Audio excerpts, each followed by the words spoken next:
इस समय आम का जो सीजन चल रहा है और आम लगभग पकने की अवस्था में है। जब आम पकने की अवस्था में होता है उसके पहले से ही आम में प्रमुख रूप से फल मक्खी का भीषण प्रकोप होता है।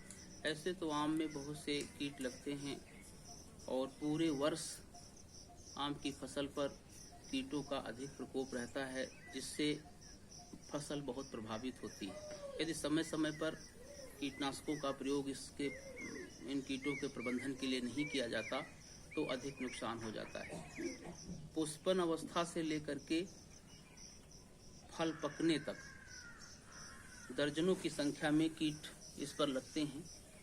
प्रमुख रूप से जो इस समय बेमौसम बरसात हुई है और आम की फसल परिपक्व अवस्था में है, इसमें दो मक्खियों का भीषण प्रकोप होता है जो फ्रूट फ्लाई के नाम से जानी जाती हैं। एक मक्खी होती है डायकस टॉर्सेलिस और दूसरी मक्खी होती है डायकस जोनाटा। ये दोनों मक्खियाँ डिप्टेरा ऑर्डर के इंसेक्ट हैं और ट्राइपिटिडी इनकी फैमिली है और बहुत अधिक ये नुकसान करती हैं।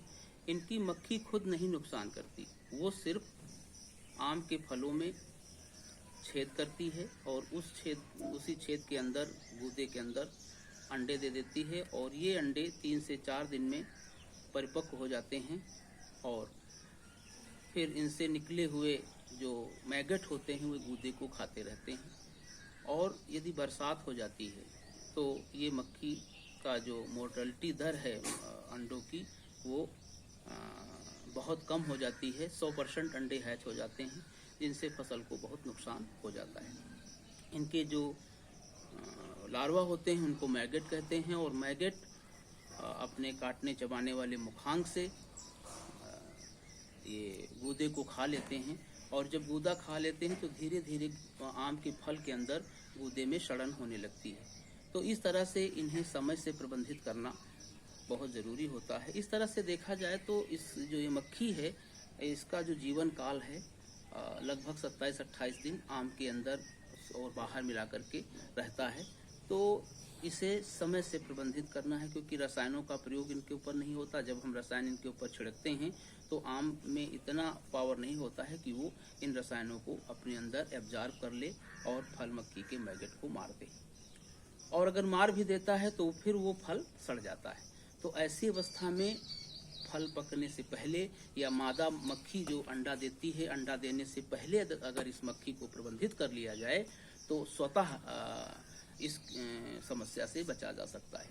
इसके लिए बाजार में मिथाइल यूजिनॉल एक विशेष प्रकार का फेरोमोन होता है, उसका प्रयोग किया जाता है। और मिथाइल यूजिनॉल जो होते हैं ये एक लाइट जो फेरोमोन ट्रैप होते हैं उसके अंदर लगा दिए जाते हैं और ये ध्यान दिया जाता है कि आम के बाग में यदि 1 एकड़ आम का बाग है तो 2 और अगर 1 हेक्टेयर है तो अधिकतम 4 फेरोमोन ट्रैप लगाए जाते हैं। जैसे फेरोमोन ट्रैप लगाएंगे तो रोज का रोज हम इसका जो है निरीक्षण करते रहें और फेरोमोन ट्रैप के अंदर जो मक्खी है यदि वो दिखाई दे रही है तो उनको जो है वो मक्खी जब उसके अंदर जाती है तो कुछ समय के बाद वो मर जाती है। तो इस तरह से जो है अंडा देने से पहले अगर हम फेरोमोन ट्रैप लगा देते हैं, खास करके इस समय जो समय चल रहा है अभी फीमेल पॉपुलेशन इस समय बहुत ज़्यादा है।